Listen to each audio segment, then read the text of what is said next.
I expect all of you I want to speak to you like you're adults, and I think you already know that's haram. I don't have to tell you that. You already know that. And you know Allah has revealed that already. So your conscience is dirty and you know it. You know, there's no beating around that bush. But I do want to tell you some of its consequences. You know, when someone gets married, then they take a responsibility for the other. Allah Azza wa Jal puts them in a responsibility position. And they have to take care of their financial needs, their emotional needs, their learning of the deen, their protection, everything. But when two people are dating, what do they have to take care of? What are they responsible for? Nothing. The only thing they're responsible for is satisfying their own hormones. That's all. And the moment they get bored or tired or, you know, a small fight or dispute breaks out, what happens in dating? You break up. You break up. You say, well, this didn't work. It's like changing not even a toothbrush, because I think toothbrushes last longer. It's like changing chewing gum. I lost the taste of it. Next. And then what happens? One of the two, whoever got dumped, is emotionally very, very disturbed. They're crying in the middle of the night. They're depressed. They're waiting for the text message to come. Please don't, you don't really mean that, do you? And they become so pathetic. Their friends around them, what happened to you, man? You don't know, man. I don't know. She'll come back. I know she'll come back. You know, when she ain't coming back. You know, same thing happens with girls. Girls become suicidal. You know, this really happens. And then when they become scarred emotionally, the next time around, you know what they have in their head? Well, I got scarred last time, so I'm going to make sure I scar somebody else this time. And so over time, they become these ruthless, merciless, almost animalistic people that all they want to do is get their, you know, physical urges out of the way, but they don't even see the other person they're dating as a human being anymore. All they see is a piece of flesh walking around. And when these people get married, you can only imagine what kind of marriages they're going to have. That's why you have people that date each other for 10 years, but they get married after 10 years, and within 2 months they get divorced. And you wonder, how did you last in dating? You know why they lasted? Because there was no responsibility. There was no responsibility. You become broken people. You become, torn individuals. And you don't realize it, because you don't understand that what Allah gives you makes your life easy. And what you're trying to do for yourself only makes your life difficult. It makes you a broken human being. I want to give you, because this is something that addresses both youth and the adults, I'll conclude with this one thing, inshallah ta'ala. There are two things actually. Is it okay if I have 2 things? 10 more minutes? Is that okay with you? Okay, so here's one. This is kind of a hard one to talk about, but it has to be talked about. We don't really have a choice. We are sometimes setting standards for our children that are not realistic. And we never lived Bible standards ourselves when we were young, but we expect our children to be better than us, so we set these standards for them that are humanly almost impossible for them to keep up with, especially in the society in which they live. And an example of that is you have a young man in your house who is of the age that he should be getting married, but you want him to finish med school. Right? So he's 22, 23, 24 years old. You say, no, not until you finish med school. Great. Where does he go to med school? In some madrasa? Does the Shaykh teach him internal medicine? Where does he go to med school? He goes to med school either over here, maybe SMU has a program, I don't know if they do, or he goes to Dominican Republic, or he goes to, whatever. And they go to med school like 18, 16, 20 hours of a day there on college campus, right? What do they see for 16 to 18 hours a day every day? What do they see? What do you think passes through their eyes for 18 hours a day? Do you think they see anything shameless at all? Possibly? Maybe? There's a slight chance they might see something inappropriate. No, I think there's a pretty good chance. And the kinds of things they see, you can't even describe it. Now, they see this how often? Every day? For how many hours? 16, 18 hours a day? For how many years? 6 to 8 years? 7 years? 4 years? 3 years? Even 1 year is bad enough. You think it messes with their head a little bit? Or, no, I'm Muslim, I can't. None of that bothers me. Because you see, I breathe in a different kind of oxygen that allows me not to be tempted.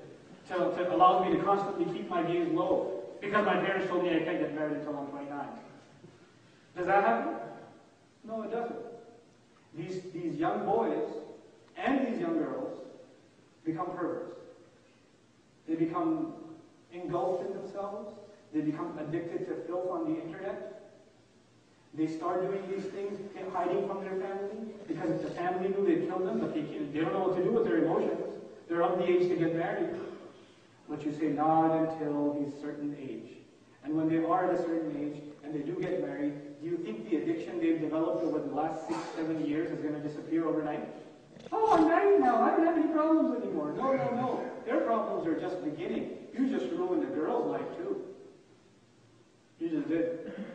We have to rethink how we are raising our children in this country. Stop pretending that that your children are not exposed to fahsha. Stop pretending that.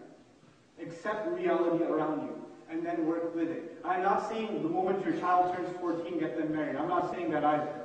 But I am saying we have to be realistic about the things they're exposed to. We have to be open with our children. We can't put unrealistic expectations on them that, they know they can't live by them, so all they do is they decide to not talk to you about them. They just talk to their friends about them, or they talk to their laptop about them.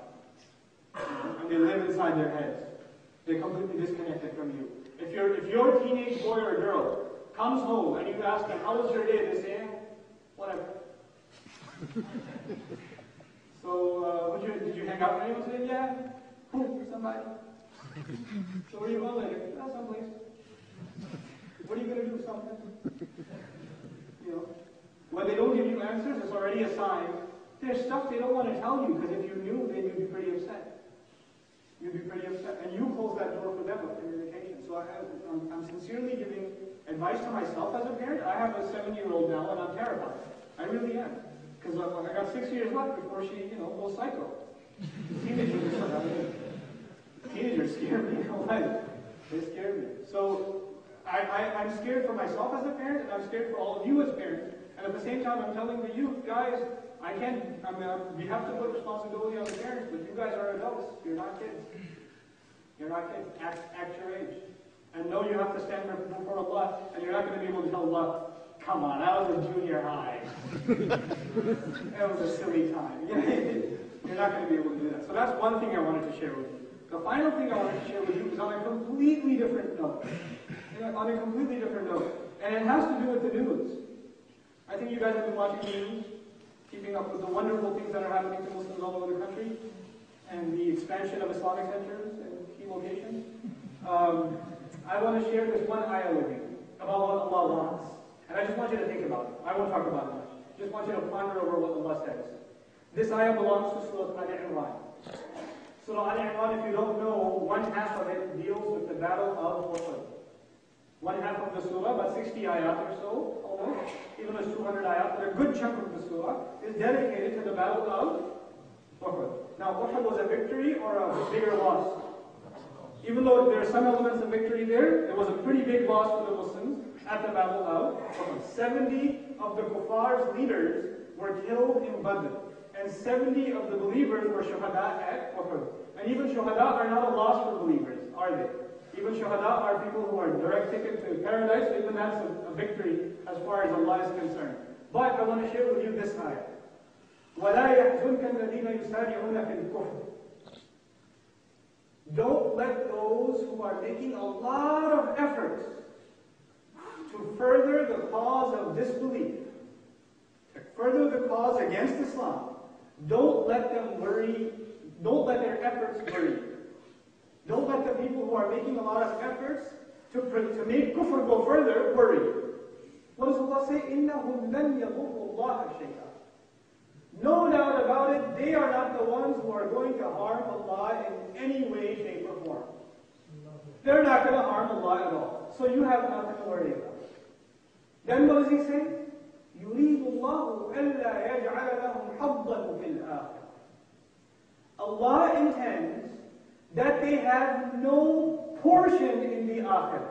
I want you to understand this part. Allah will let them make efforts to make kufr, to make disbelief, to make the animosity to Islam go further. Allah will allow them to burn copies of the Quran. Allah will give them that. Why?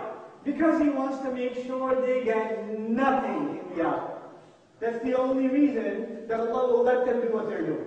In other words, Allah is allowing them to dig their own hole even deeper. When somebody is digging their own grave deeper, you shouldn't worry. Who are they harming? Themselves. وَلَا يَحْزُنْكَ الَّذِينَ يُسَارِعُونَ فِي الْكُفْرِ إِنَّهُمْ لَنْ يَضُرُّوا اللَّهَ شَيْئًا يُرِيدُ اللَّهُ أَلَّا يَجْعَلَ لَهُمْ حَظًّا فِي الْآخِرَةِ وَلَهُمْ عَذَابٌ عَظِيمٌ. They, especially they, have enormous punishment. They have great punishment ahead of them. We shouldn't worry about them. We should actually feel sorry for them. The last thing we should be worried about is people who are making efforts in kufr. You know what we should be worried about then? Muslims who are not making efforts for what? For Islam. Don't worry about them making efforts for kufr. Don't give yourself a headache over that. Allah told you don't have to get a migraine over that. Allah's got that covered. What do you have to worry about?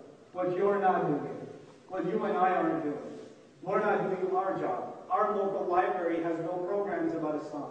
That's a problem. The local high school teachers have not been given an orientation about Muslim community. That's a problem. They don't know who Muslims are. Whose fault is that? That's my fault. It's your fault. The local police department has no idea who the Muslims are and what kind of lives they live. And to give them a sensitivity training. You know? Who's supposed to do that? Who's supposed to educate the people around us? The universities around us. The universities are holding symposia. They're holding seminars on the Sharia and how barbaric it is. And they're having Jewish and atheist professors present the Sharia. And who's supposed to go to them and say, listen, we've got an imam, we've got a scholar who'd like to present at your symposium. We'd like to speak for ourselves. Who's supposed to be contacting National Public Radio and talking to them about, Muslim affairs? There's no Muslim voice being heard. Whose responsibility is that? Don't worry about what they're saying. Worry about what you and I are not saying. That's what we have to worry about. So Allah wants that they have no portion in the akhirah. يُرِيدُ اللَّهُ أَلَّا يَجْعَلَ لَهُمْ حَظًّا فِي الْآخِرَةِ. This is the plan of Allah. He tells us what we should worry about and what we shouldn't worry about. So in the end, my time's up, inshallah. Last thing I share with you is the first thing I shared with you. The question was, what does Allah want? And the first time Allah told us is really the most comprehensive. He says, يُرِيدُ اللَّهُ بِكُمُ الْيُسْرَ وَلَا يُرِيدُ بِكُمُ الْعُسْرَ. Allah wants ease for you. He does not want difficulty for you. May Allah make this deen easy for us. May Allah make this deen easy for us the way He made this deen easy for Ibrahim alayhi salam, the way He made jumping into a fire easy, and putting a knife to his child easy, and leaving his family in the middle of the desert easy. If Allah can make those things easy, certainly Allah can make our deen easy for us.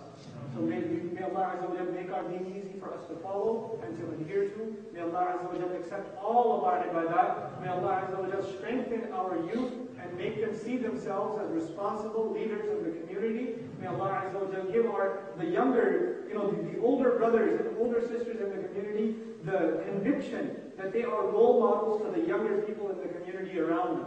That they are role models to them. So the way they speak, the way they act, the way they interact with each other, the way they play basketball, the things they talk about to each other, they keep in mind there's a 12-year-old, 11-year-old, 10-year-old listening, and they want to be just like me. I should present my best. May Allah give that to our youth. May Allah make them strong leaders, inshallah ta'ala. May Allah give our parents the ability to raise children righteously. May Allah Azza wa Jalla give our mothers the strength to control the environment in the home and to make it a healthy environment for a sound Muslim family to be raised. May Allah make the fathers of our community good fathers. Fathers that talk to their children, raise their children, don't instill fear into them, but instill respect and love into them. May Allah Azza wa Jalla make these fathers like in accordance with the sunnah of the beloved Messenger sallallahu alayhi wa sallam. May Allah make our imams, protect our imams first of all, and second of all, may Allah give our imams the strength to be able to guide our communities, to counsel our communities, to lead our communities, and to actually be able to understand the problems of our community and to address them effectively. And finally, I sincerely make dua for all the masajid and the communities across this country. May Allah give our masajid the ability to be beacons of da'wah, to be places where they are not trying to defend themselves, they are trying to defend Allah's deen. May Allah make us those people. That we defend